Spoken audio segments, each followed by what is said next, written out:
name's Chris Edkins. I'm a member of the worship committee, and I will be both your worship associate and the service leader today. It's one of our traditions here at Westside Unitarian Universalist Church that we have lay-led services, and this is going to be one of those lay-led services.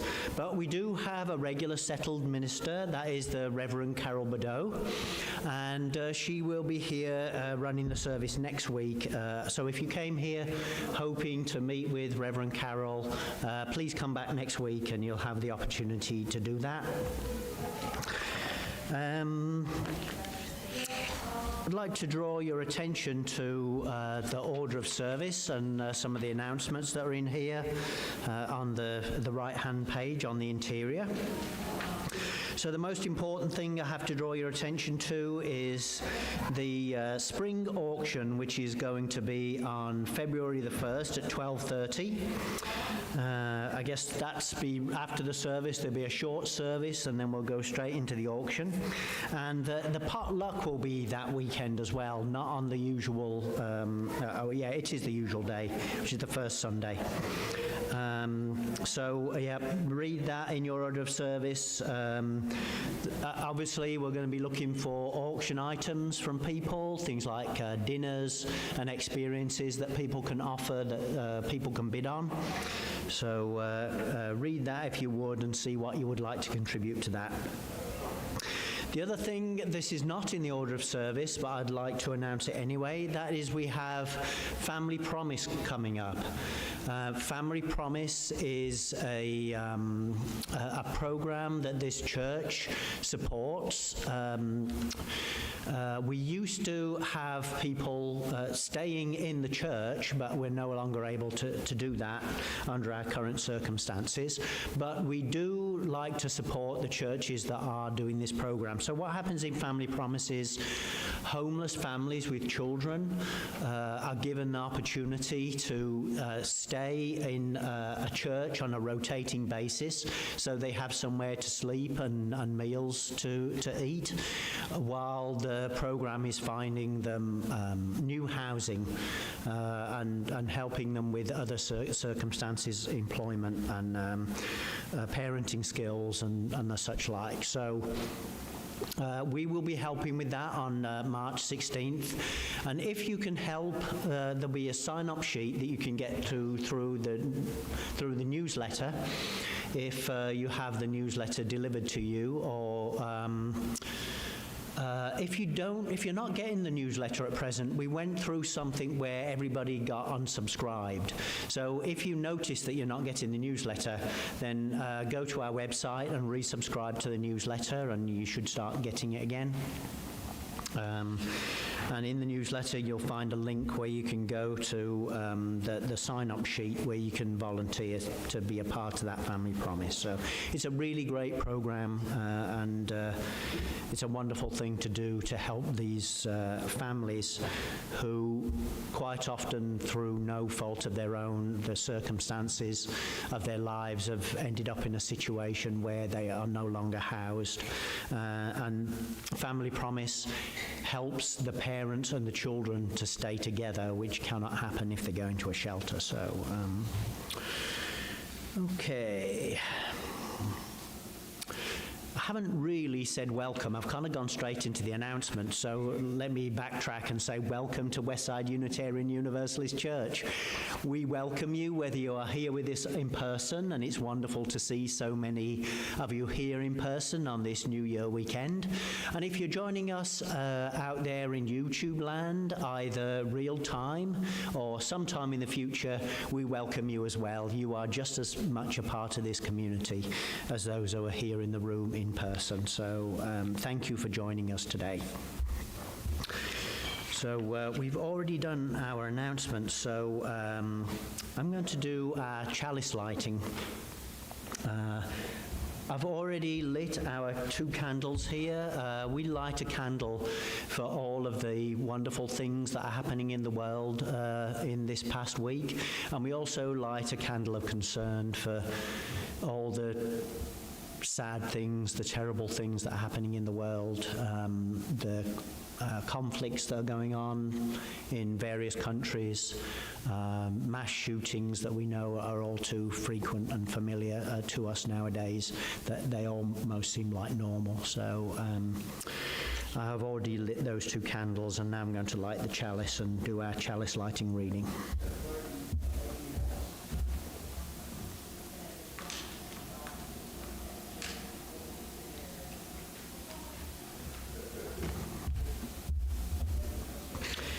Into Many Coming Years by Mary Sheldon. We cannot know what all the year may bring, and would we heed the prophecy if we could? Bright flame awake, send forth your shining light beyond this year into the many coming.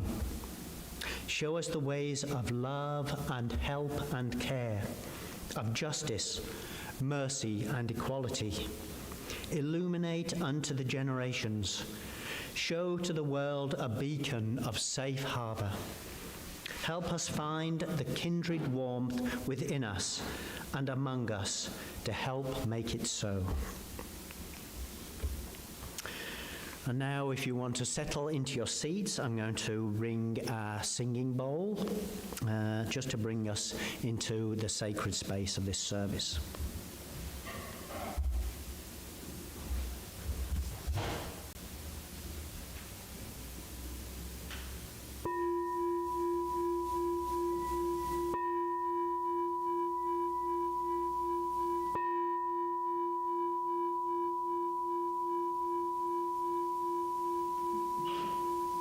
Bless you.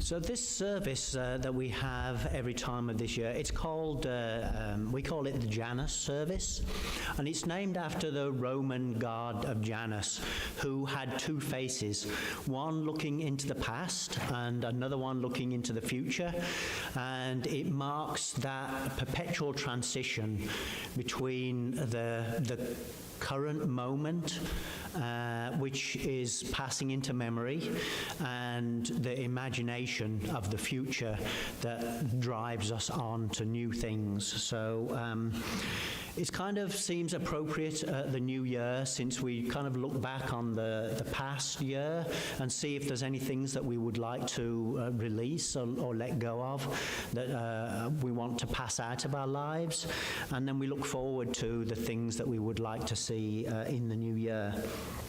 When I first came to Westside, it was on New Year's Day of 2024, and Professor Bill Calhoun from UT was doing this exact same service.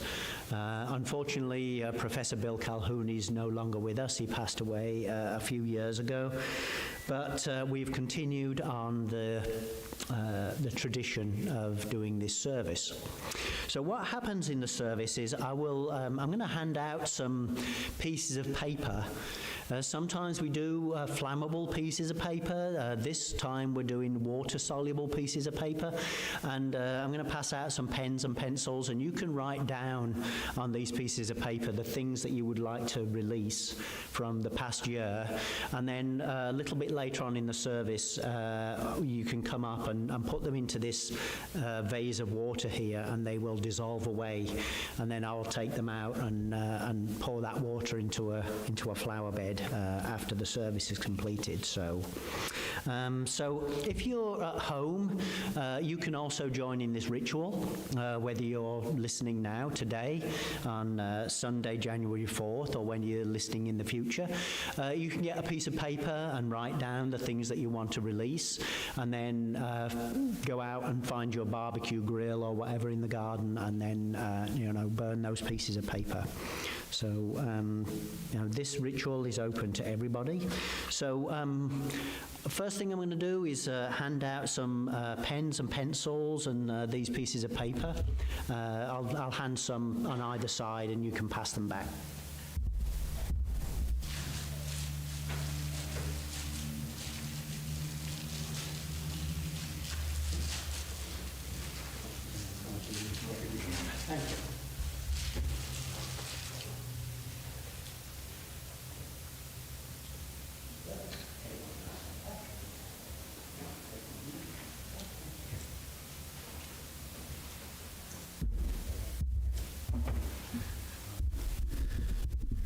And while we're passing out our supplies and getting ourselves organised, and then you may be starting to think about what are some of the things that you would like to release from this coming year and let go of in the ritual that's coming up. And when you have a pen and a piece of paper, you can write those down whenever you're ready.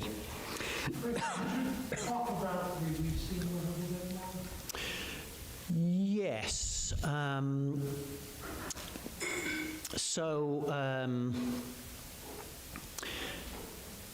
As we come to the end of a period in our lives, we might reflect upon the kinds of things that are no longer working for us.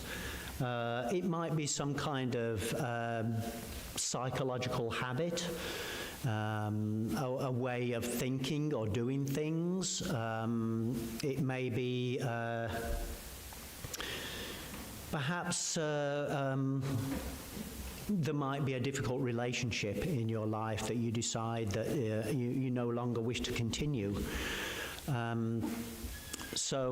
The idea is that by writing these things down and then going through a ritual of dissolving or burning, the thing that represents that thing, then psychologically it concretizes the process of letting go of those things that we hold in our minds and the habits that we have in our lives. So it's a way of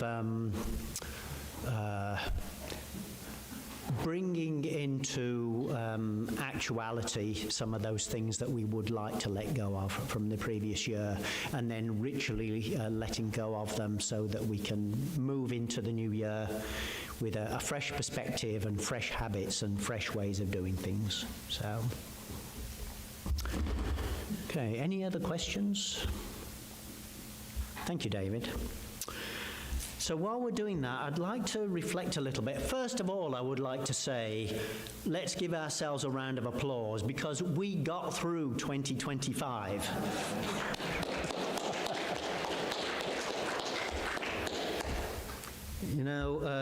I guess a lot of people, when they went into 2025, they were going to be like, I don't know how we're going to do this. I'm not sure how we're going to get through the current set of circumstances, that we've been living through. And I guess days passed one day at a time, and here we find ourselves, a year has passed, and we're in 2026. So, congratulate yourselves on having got through that. One of the things I'd like to talk about while you're pondering your things that you want to let go of is, what is it that we managed to get through this year? And we got through this year by, living our lives one day at a time and doing the things that we do in our everyday lives. But I'd like to reflect on something which is this. We have a kind of thinking where we look at our own behaviours and the behaviours of other people, and we say to ourselves, oh, this is a good behaviour, or this is a wrong behaviour that should stop. And I'd like to kind of stop a little bit and reflect upon what that really means. There's been a lot of talk recently, in science particularly, of do we actually have any free will? Because if we don't have free will, then the process of going through our own behaviours or other people's behaviours and saying this is right and this is wrong, does it actually have any meaning if everything is basically determined for us, In the materialistic view of the world, where the human body and the human mind is like a physical system that is based upon the laws of physics, physicists tell us maybe there is no basis in the physical reality for the idea that there even is free will. We have the idea of cause and effect, where something happens and it has a knock-on effect, and then something else happens, and so on and so forth. And things get more and more complicated and chaotic, and it's difficult to predict what might happen next or what might happen in the future. But in actual fact, nobody's making any decisions. It's just one thing happens, and it's a knock-on effect. Now, of course, when we started to think about the laws of quantum physics, we kind of introduced another idea in there, which is that sometimes things happen randomly. You know, an atomic decay happens. There's no way of knowing when it's going to happen. We know that half of the atoms are going to decay within a certain amount of time, but we cannot say when that one particular atom is going to decay.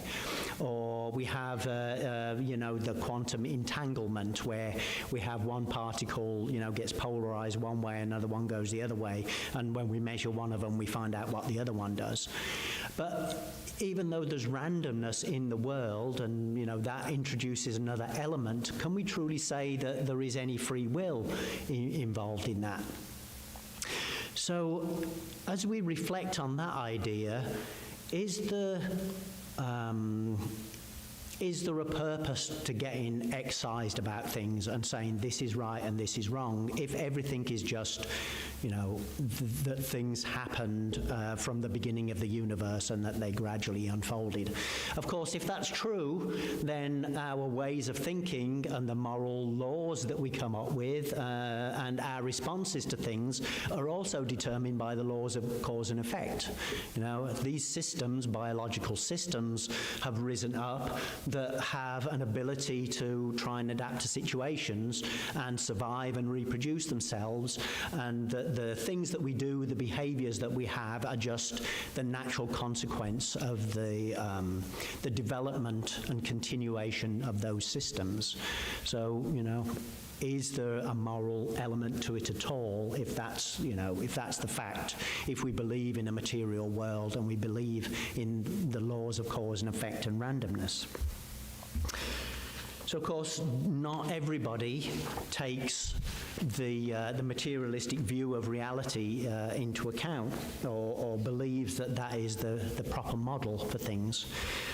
Some people believe that there is a spiritual angle to life, and that the spirit, the human soul, or God, or that this is something, an element of something that is outside of the physical reality, maybe that came before physical reality and informs our physical reality.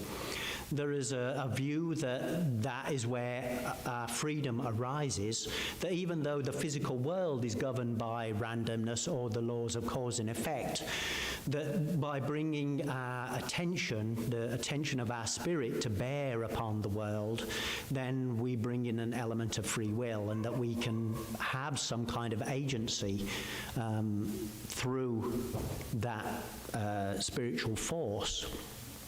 So if that's the case, that the physical world is governed by the laws of cause and effect, but by bringing our awareness, the awareness of our spirit, to our situation, our own situation, to observing our own mind or looking at the state of the world, does that introduce an element of freedom where we can make decisions, where we can have that little pause and decide for ourselves, yes, I'm going to do that, not that? This is kind of, there's an official word for this, this state where we say, yes, a lot of the things in our lives are determined by our biology, by our environment, by the physical laws, but we still believe that maybe there is some element of free will. It's called compatibilism. It's a view that holds that free will and determinism can coexist, and that choices are determined by our desires and character, but they're still our choices, and it does allow for moral responsibility.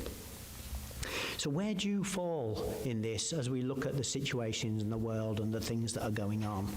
Do we believe that people have a choice about the things that they are doing, and that by modulating our own behavior and trying to create consequences for people, that we can control their behavior and create the kinds of circumstances that we want in the world?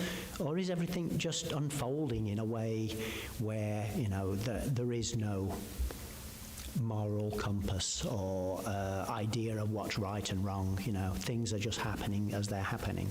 Of course, we all have to make these decisions for ourselves. You know, philosophers and scientists are not agreed upon which is the correct model, whether there's such a thing as free will, or whether everything is determined and random, or whether this compatibilist view is right, that somewhere between the physical determinism and the human spirit, that there is an element of free will involved. Quite a complicated idea. But as we go into the new year, I think it's something where we can take a little bit of a step back and say to ourselves, if I do have any agency in this world, it is through observing what's going on in the world. How does this affect me personally? And what adjustments can I make in my own life in order to be able to thrive under the current circumstances? It may be that although there are certain things that we cannot directly control, that by living a life that matches our own values, taking actions that we believe are helpful and loving, then we can be at peace with our own conscience and live a happy and meaningful life. So if there is an element of free will in this world, I believe that's where it lies, in observing ourselves and the world and making adjustments to our own actions and behavior to adapt ourselves to the current circumstances and live our own values. So, okay. Are you ready? Are you ready to let go of the things from last year? I'll ask Sandra to play some music for us while people come up and put their pieces of paper into the vase and dissolve their things from the previous year.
support both this institution and the wider community. So thank you.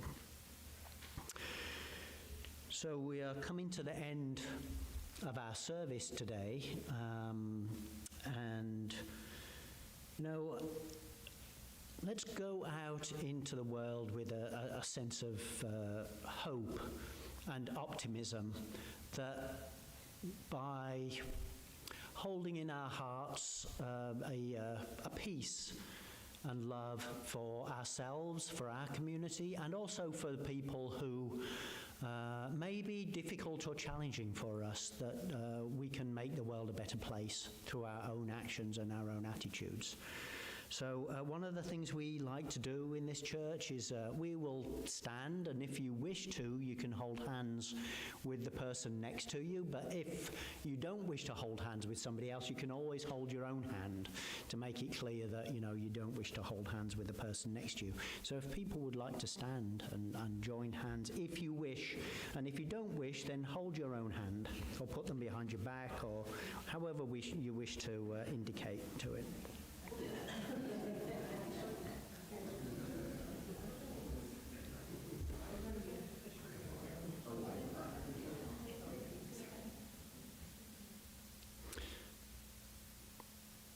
If we can make a change in this world, we know that it will be through our own actions and decisions.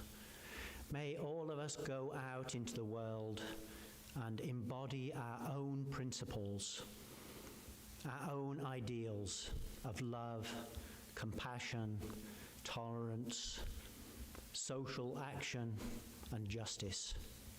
May it be so. Amen.